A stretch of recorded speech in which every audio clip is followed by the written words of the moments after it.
सर्दियों की एक ठिठुरती सुबह थी। धुंध इतनी घनी थी कि सामने से आती साइकिल भी नजर नहीं आ रही थी। दिल्ली की इस सर्दी में हर कोई रजाई के अंदर दुबका पड़ा था, लेकिन एक छोटी सी झुग्गी में चूल्हा जल रहा था। उस झुग्गी में रहती थी सीमा, एक विधवा माँ जिसकी उम्र मुश्किल से 40 होगी। चेहरे पर समय की मार साफ झलकती थी, पर आंखों में अब भी उम्मीद की चमक थी। उसके साथ रहता था उसका 10 साल का बेटा राजू, जो दिन भर माँ की मदद करता और शाम को सरकारी स्कूल जाता। सीमा रोज सुबह उठकर नाश्ते के लिए समोसे बनाती थी, पर आज का दिन खास था। आज उसने पहली बार पनीर वाले समोसे बनाने का सोचा था। राजू आश्चर्य में था। माँ, आज पनीर इतना महंगा होता है ना? वो सीमा मुस्कुराई।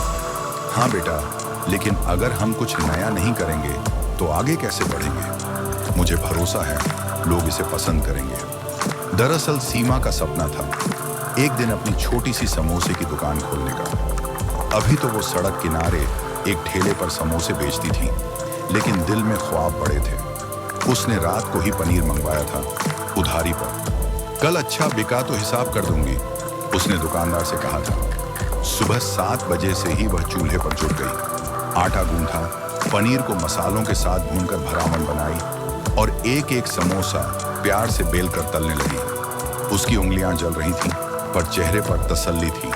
9 बजे तक उसका ठेला तैयार हो चुका था। उसने साफ कपड़ा बिछाया, समोसे करीने से सजाए और पास में हरी चटनी रख दी।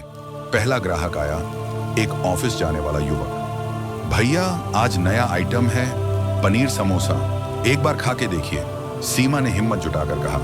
युवक ने एक समोसा लिया, चखा और फिर मुस्कुराया। वाह, बहुत बढ़िया, एक और देना। धीरे धीरे भीड़ जुटने लगी। किसी को यकीन नहीं हो रहा था कि एक झुग्गी में रहने वाली महिला इतना स्वादिष्ट पनीर समोसा बना सकती है। दोपहर तक उसके सारे समोसे बिक चुके थे, वो भी दुगने दाम में। सीमा की आंखों में आंसू थे। राजू दौड़कर आया।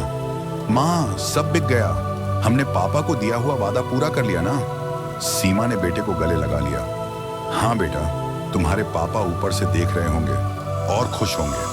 पिछले साल सीमा के पति का एक्सीडेंट में निधन हो गया था। तब से वही माँ और बाप दोनों बन गई थी। राजू का सपना था इंजीनियर बनना। सीमा ने तब से ठान लिया था, चाहे जैसे भी हो, बेटे का सपना टूटने नहीं देगी। उस शाम सीमा ने पहली बार खुद के लिए एक मिठाई खरीदी। न कोई त्योहार था, न कोई पार्टी, फिर भी आज उसने खुद को मिठाई दी, मेहनत की मिठाई। राजू ने पूछा, अब रोज पनीर समोसे बनाएंगे? सीमा ने हंसते हुए कहा, नहीं बेटा, पर अब हम हर हफ्ते एक नया समोसा बनाएंगे, काजू वाला, कॉर्न वाला, चॉकलेट वाला।